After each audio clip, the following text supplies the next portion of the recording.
চট্টগ্রামে diploma in nursing কোর্সকে স্নাতক সমমানের করার এক দফা দাবিতে বিক্ষোভ কর্মসূচি পালন করেন শিক্ষার্থীরা। এইচএসসি পাশ করে প্রায় 4 বছর ধরে পড়াশোনা করার পরও সার্টিফিকেটে এইচএসসি সমমান বাতিল করার কথা বলেন তারা। কয়েক দফা আন্দোলন করার পরও ঊর্ধ্বতন কর্তাদের আশ্বাস না পাওয়ায় আগামী 48 ঘন্টার মধ্যে দাবি আদায় না হলে কঠোর কর্মসূচির ডাক দেওয়া হবে বলে জানায় আন্দোলনরতরা। যমুনা ইলেকট্রনিক্স ঈদে ডাবল খুশি অফার সিজন 3, যে কোনো পণ্য কিনলেই পাচ্ছেন নিশ্চিত ঈদ উপহার। সকাল 11:30 চট্টগ্রাম মেডিকেল হাসপাতালের নার্সেস ক্যাফেটেরিয়ার সামনে diploma in nursing science midwifery এবং ডিপ্লোমা ইন মিডওয়াইফারি কোর্সকে স্নাতক সমমান করার দাবিতে এই বিক্ষোভ ও অবস্থান কর্মসূচি। বিক্ষোভে যোগ দেয় মহানগরীর অন্তত 8টি প্রতিষ্ঠানের কয়েকশো শিক্ষার্থী। বলেন, এসএসসির পর প্রায় 3 বছর একাডেমিক পড়াশোনা শেষে 6 মাস ট্রেনিংয়ের পর তাদেরকে সার্টিফিকেট দেয়া হয় এইচএসসির সমমানের, যা নেহায়েতি বৈষম্য।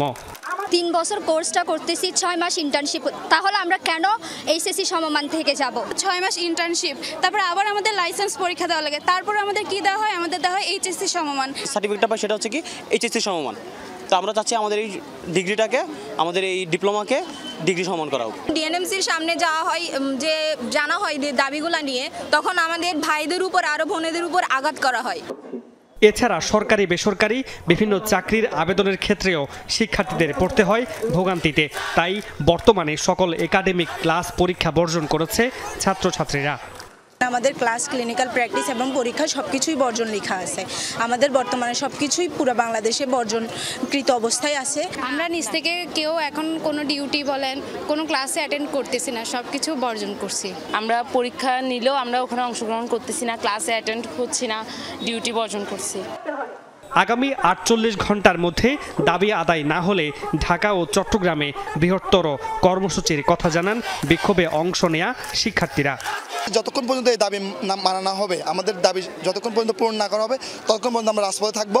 রাজপথে থেকে আমরা আন্দোলন চালিয়ে যাব। কোনো ধরনের ডেট দিচ্ছে না যে আপনাদেরকে এত তারিখে দিব, আমরা বসবো, এগুলো নিয়ে সমাধান করব, এগুলো কোনো ধরনের আমাদের দিচ্ছে না। প্রত্যেকটা বিভাগ, প্রত্যেকটা উপজেলা থেকে ঢাকায় সশরীরে উপস্থিত থেকে আমরা দরকার হলে স্বাস্থ্য মন্ত্রণালয়ের সামনে গিয়ে আমাদের দাবি দাবাগুলো তুলে ধরবো ওনাদের সামনে।